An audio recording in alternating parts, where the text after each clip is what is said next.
The lord. మన ప్రభు అయిన యేసుక్రీస్తు పరిశుద్ధమైనటువంటి నామంలో ఈ ఉదయకాలపు కృపావార్తను వింటున్నటువంటి మీ అందరికీ దేవుని పేరిట వందనాలు తెలియపరుస్తూ ఉన్నాను. అందరు బాగున్నారా? మరి పూట ప్రభు మనకిచ్చినటువంటి వాక్యాన్ని మనము పరిశుద్ధ గ్రంథంలో చదువుకుందాం. మత్తయి సువార్త 23వ అధ్యాయము 12వ వాక్యాన్ని మనం చదువుకుందాం. మత్తయి సువార్త 23వ అధ్యాయము 12వ వాక్యాన్ని మనము చదువుకుందాం. తన్ను తాను హెచ్చించుకునివాడు తగ్గింపబడును, తన్ను తాను తగ్గించుకునివాడు హెచ్చింపబడును. హల్లెలూయా. నా దేవుని బిడ్డలారా, గమనించండి. ఇక్కడ రాయబడిన ఈ యొక్క వాక్యాన్ని మనం గమనించినట్లయితే తన్ను తాను హెచ్చించుకుంటున్నటువంటి వారట తగ్గించబడుతూ ఉన్నారట, కానీ తన్ను తాను తగ్గించుకున్నటువంటి వారు హెచ్చింపబడుతున్నారు. అది ఎలా అండి అంటే, తగ్గించుకోవటము హెచ్చించుకోవటము ఒక మనుషుని చేతిలోనే ఉందా?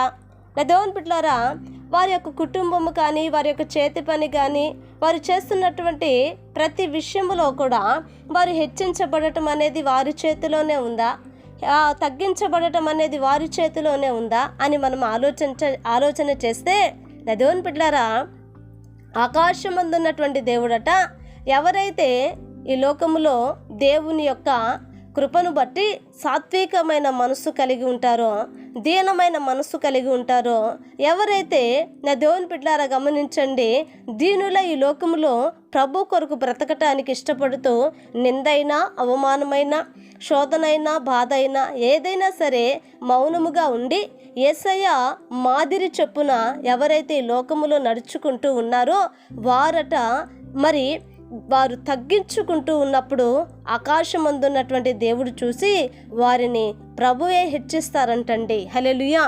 దేవుడే వారిని హెచ్చించటము ప్రారంభిస్తాడు. నా దేవుని బిడ్డలారా గమనించండి, దేవుడే వారిని హెచ్చిస్తున్నాడు. కారణం ఏమిటి అనంటే, వారి లోకములో వారి జీవితము తగ్గించుకొని బ్రతికినటువంటి విధానము ఆయన చూశాడండి.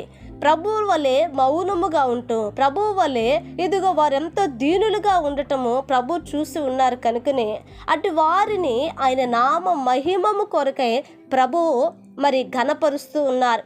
ఆ వారిని ఆయన హెచ్చిస్తూ ఉన్నారు, వారిని ఆయన బలపరుస్తూ ఉన్నారు. నా దేవుని బిడ్డలారా గమనించండి.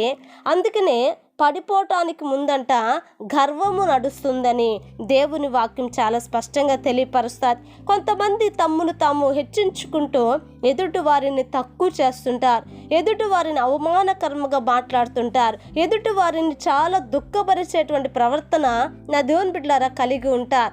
అలాంటప్పుడు ఎంతో బాధ కలుగుతున్నటువంటి వీరు నా దేవుని బిడ్డలారా మొరపెట్టగా, కన్నీళ్ళు విడవగా, నా దేవుని బిడ్డలారా ప్రభు ఆలకించి అటు వారి ఎదుట నా దేవుని బిడ్డలారా గమనించండి, వీరిని ఆశీర్వాదకరముగా మారుస్తారండి. ఎందుకు అనంటే, మనకెంతైతే ఉందో అదంతా ప్రభు మనకి ఇచ్చాడు కనుక మనదంటూ ఏది లేదని నా దేవుని బిడ్డలారా దేవుడిచ్చిన దానిని బట్టి మరి మనము ఎంతో తగ్గించుకుని ఉండాలి, కానీ అతిశయపడకూడదండి.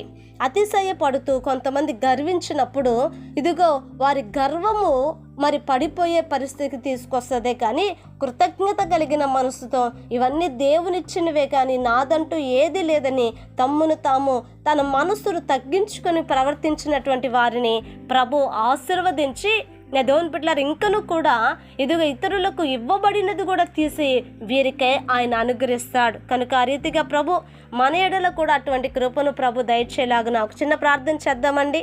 మహాపరిశుద్ధుడా, మహోన్నతుడా, నీకు వందనాలు, స్తుతి, స్తోత్రాలు యేసయ్యా. ఈ ఉదయకాలం ముందు నా తండ్రి మీరు మాతో మాట్లాడినందుకే స్తోత్రాలు. నిజమే నా ప్రభా, ఇదిగో నా తండ్రి నైనా అయ్యా, తన్ను తాను తగ్గించుకున్నవాడు హెచ్చించబడునని నాయన మీరు సెలవిచ్చారు. కనుక మాకు తగ్గింపు జీవితము దయచేయండి. మేము తగ్గించుకుంటున్న ప్రతిసారి నా ప్రభా అయ్యా మీరు చూస్తున్న దేవుడు కనుక నాయన ఇదిగో నా తండ్రి అటు తగ్గింపును బట్టి అయ్యా మీ చేత మేము హెచ్చించబడే కృప నా తండ్రి మీరు దయచేయమని ప్రార్థిస్తున్నాను. ఈ వాక్యం వింటున్న ప్రతి వారిని అయా మీరు ఆశీర్వదించి దీవించి కృపనిచ్చి బలపరచమని యేసు నామమున అడిగి వేడుకుంటున్నాము తండ్రి, ఆమేన్. Praise the lord. దేవుని కృప మీకు తోడై ఉండును కాక.